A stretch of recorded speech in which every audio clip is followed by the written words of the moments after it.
स्वागत है आपका मेरे चैनल पर। और आज के हमारे इस सेशन में हम देखने वाले कांस्टेंट क्या होता है, उसके कितने टाइप होते हैं और हमें कांस्टेंट क्यों यूज करना चाहिए और कैसे यूज करते हैं। ठीक है, तो ये जो हम इस आपके जो ये 4 सवाल है, कांस्टेंट क्या होता है, नंबर 2 उसे यूज कैसे करते हैं, क्यों करते हैं, 3 सवाल हो गए। उसके बाद चौथा, इसके टाइप कितने हैं, तो वो सब कुछ हम आज के हमारे इस वीडियो में देखने वाले। ठीक है, तो कांस्टेंट क्या होता है कि कांस्टेंट एक वैल्यू, एक कीवर्ड है। ठीक है, तो इसको हम किस लिए यूज करते हैं, क्योंकि सपोज हमने कुछ वैल्यू को कांस्टेंट डिक्लेयर कर दिया। ठीक है, तो उस वैल्यू के हम प्रोग्राम एग्जीक्यूशन के टाइम हो या फिर पूरे प्रोग्राम में या किसी भी फंक्शन में, मेथड में रीडिक्लेयर नहीं कर सकते, या फिर उस वैल्यू की जो उस कांस्टेंट की जो वैल्यू है उसको हम चेंज नहीं कर सकते। ओके, यही यही पूरा मतलब है कांस्टेंट का। तो मैंने यहाँ पे जो पूरी थ्योरी दी है, यहाँ पे कितने पॉइंट दिए मैंने, 5 पॉइंट। ये आपको किस लिए दी है, सपोज आप में से कुछ स्टूडेंट डिप्लोमा, डिग्री, बीसीएस यहाँ पर हो गए, वहाँ पे आपको सी प्रोग्रामिंग लैंग्वेज होती है। तो तो आपको जो है वहाँ पे थ्योरी भी लिखना पड़ता है कुछ टॉपिक, मतलब अब या कांस्टेंट क्या है, उसके टाइप कितने, वो जो थ्योरी होती है वो भी आपको लिखना मैंडेटरी है। ठीक है, इसीलिए मैंने आपको एस पीपीटी में 5 पॉइंट दिए, ये सफिशियंट है आपको वहाँ पे लिखने के लिए। तो 5 पॉइंट्स कौन से अभी आपको बताता हूँ। Constant is a programming refers to a value that can not be change during the program execution. ठीक है, तो कांस्टेंट में क्या होता है कि वैल्यू को हम अगर डिक्लेयर किए कांस्ट वैल्यू, तो उसको हम प्रोग्राम के एग्जीक्यूशन टाइम चेंज नहीं कर सकते। ठीक है, constants are used when a value should remain the same throughout of the life of program, ensuring that the integrity of that value maintained and accidental changes are prevented. Once a constant is set, it cannot be modified. जैसे कि मैंने आपको पहले ही बताया था, अगर हमने किसी भी वैल्यू को कांस्टेंट डिक्लेयर कर दिया या फिर कांस्टेंट सेट कर दिया, तो उसको हम ना मॉडिफाई कर सकते हैं, मॉडिफाई और चेंज तो बिल्कुल भी, चेंज और मॉडिफाई सेम ही है, उसे हम चेंज भी नहीं कर सकते। अगर हमने आपको बताया, अगर ये const int a equal to 20, हमने वैल्यू क्या ली, इंट ए इक्वल टू 20, उसका जो उसको हमने क्या किया, कांस्टेंट डिक्लेयर किया या फिर कांस्टेंट डिफाइन किया, तो उससे हम अगर आगे जाके या फिर हमें किसी भी, अगर हमने simple int a equal to 10 किया, उसको हम ए को फिर आगे जाकर चेंज भी कर सकते हैं, लेकिन वो हम कांस्टेंट पे नहीं कर सकते।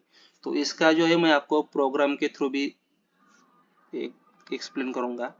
तो पहले हम इसके कुछ थियरी कंसेप्ट है वो क्लियर कर लेते हैं, उसके बाद हम उसका प्रैक्टिकल सेशन देखेंगे। ठीक है, तो चलो आगे देखते हैं। Constant often make the code more readable as they given meaningful name to the values, meaningful name to the values. Okay, constant can help in optimize the code as their values are known at the compile time. मतलब ये क्या करता है constant, अगर हम हमें कुछ value है हमारी, उसको अगर हमने कांस्टेंट डिक्लेयर किया, तो कंपाइलर को भी बताता है कि इस, सपोज हमने क्या किया, अगर एक वैल्यू है उसको, जैसे कि मैंने बताया ए इक्वल टू 10 किया, उसको हमने कांस्टेंट डिक्लेयर किया है। ठीक है, और आगे जाके फिर हमने इसी एक ही वैल्यू को 20 या फिर 30 कुछ और डिक्लेयर कर और किया, मतलब उस एक को हमने कोई और वैल्यू असाइन कर दी, तो कांस्टेंट कंपाइलर को क्या करेगा, प्रोग्राम एग्जीक्यूशन के टाइम या फिर कंपाइल टाइम, कि हमने इस एक को पहले ही कांस्टेंट कर दिया है, मतलब हम इस एक की वैल्यू को चेंज नहीं कर सकते, क्योंकि इसको हमने पहले ही कांस्टेंट डिक्लेयर कर दिया है। तो ये सब कुछ कांस्टेंट का काम है। ठीक है, उसके बाद कांस्टेंट के टाइप कितने होते हैं। ठीक है, literal constant or literal constant is just a literal donates fixed value which may be an integer, floating point, character or string. Literal constant मतलब उसमें क्या आता है, कौन कौन से टाइप के लिटरल कांस्टेंट वो है, वो दिखाता था आपका, बताता हूँ आपको मैं। तो उसमें इंटीजर, फ्लोटिंग पॉइंट, कैरेक्टर और स्ट्रिंग टाइप के जो कांस्टेंट होते हैं। ठीक है, तो इंटीग्रल कांस्टेंट में क्या क्या आता है, माइनस मतलब पॉजिटिव और निगेटिव नंबर भी उसमें आते हैं इंटीग्रल में।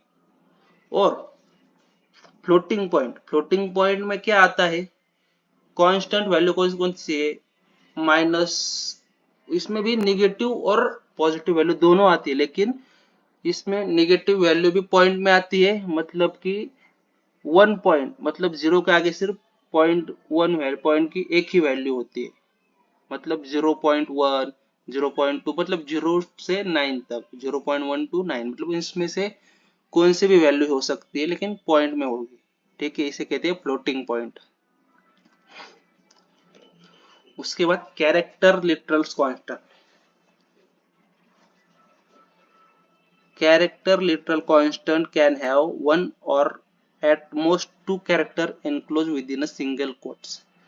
तो कांस्टेंट में, कैरेक्टर कांस्टेंट में क्या होता है कि सिंगल कोट्स में ही आता है, ये तो कैपिटल होगा ए टू जेड या फिर स्मॉल ए टू जेड होगा। ठीक है, उसके बाद आता है हमारा string literal constant. A string literal constant consists of sequence of characters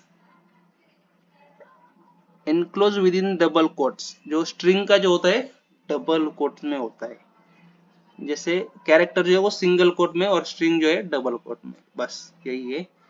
ये हमारे हो गए ये हो गए कांस्टेंट के टाइप्स। और कांस्टेंट क्या होता है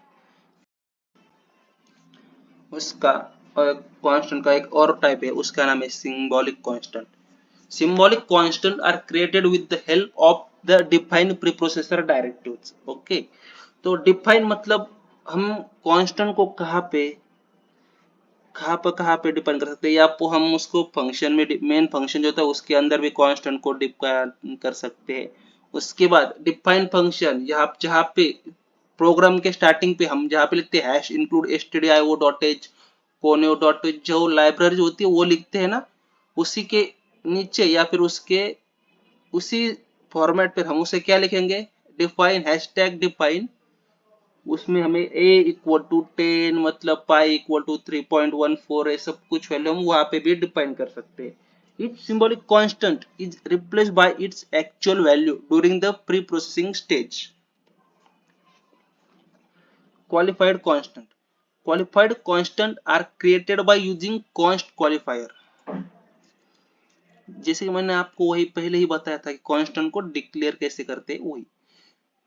The following statements are created a qualified constant name as a।